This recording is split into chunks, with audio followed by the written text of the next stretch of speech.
माता तुलसी की जय। आप सभी श्रोतागण को देव उठनी एकादशी की बहुत बहुत शुभकामनाएं। आज हम आपको इस वीडियो में देव उठनी एकादशी की कथा सुनाने जा रहे हैं। आप सभी भक्तजन प्यार से सुनिए।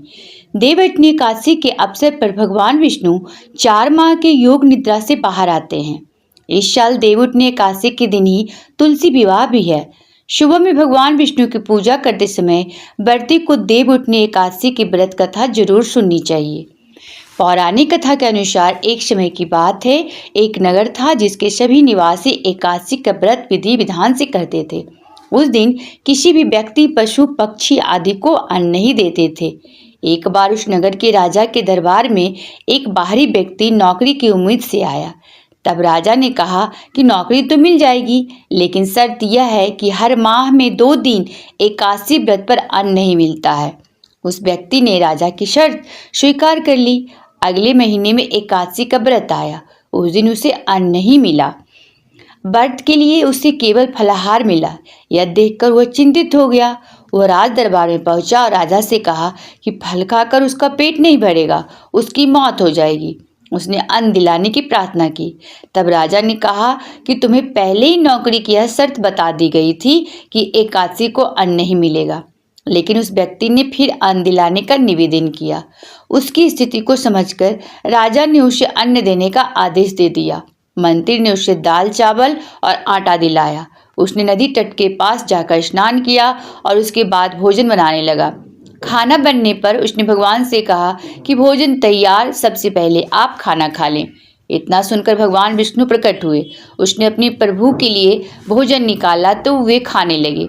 फिर भी उस व्यक्ति ने भी खाना खाया। उसके बाद भगवान विष्णु बैकुंठ लौट आए और वह व्यक्ति अपने काम पर चला गया। फिर अगली एकादशी पर उसने राजा से 2 गुना अन्न का निवेदन किया। उसने कहा कि पिछली बार वह भूखा रह गया था क्योंकि उसके प्रभु ने भी भोजन किया था। यह बात सुनकर राजा आश्चर्य में पड़ गया। उसने कहा कि तुम पर विश्वास नहीं है कि तुम्हारे साथ भगवान भी भोजन करते हैं। इस पर उस व्यक्ति ने कहा कि आप स्वयं चलकर देख सकते हैं कि क्या सच है। एकादशी के दिन उसे 2 गुना अन्न दिया गया।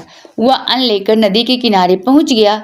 उस दिन राजा भी वहां एक पेड़ के पीछे छिपकर सब कुछ देख रहा था। उस व्यक्ति ने सबसे पहले नदी में स्नान किया, फिर खाना बनाया और भगवान ने कहा कि भोजन तैयार है, आप भोजन ग्रहण कर लें। तब भगवान विष्णु नहीं आए। उसने कई बार बुलाया लेकिन वे नहीं आए। तब उसने कहा कि आप नहीं आएंगे तो वह नदी में कूदकर अपनी जान दे देगा। फिर भी श्रीहरि नहीं आए। तब वह नदी के तट पर गया और उसमें छलांग लगाने के लिए आगे बढ़ा। तभी भगवान विष्णु प्रकट हुए और उसे बचा लिया। श्रीहरि विष्णु ने उसके साथ भोजन किया, फिर उसे अपनी विमान में बिठाकर अपने साथ बैकुंठ लेकर चले गए। यह देखकर राजा हैरान रह गया।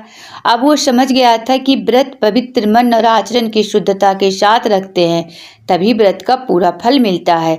उस दिन के बाद से राजा ने भी पवित्र मन से एकादशी व्रत और विष्णु पूजा करने लगा। जीवन के अंत में उसे स्वर्ग की प्राप्ति हुई और उसके सारे पाप मिट गए। और मेरी प्रिय श्रोतागण, आज की कथा यदि आपको अच्छी लगी हो तो वीडियो को लाइक और चैनल को सब्सक्राइब जरूर कीजिएगा।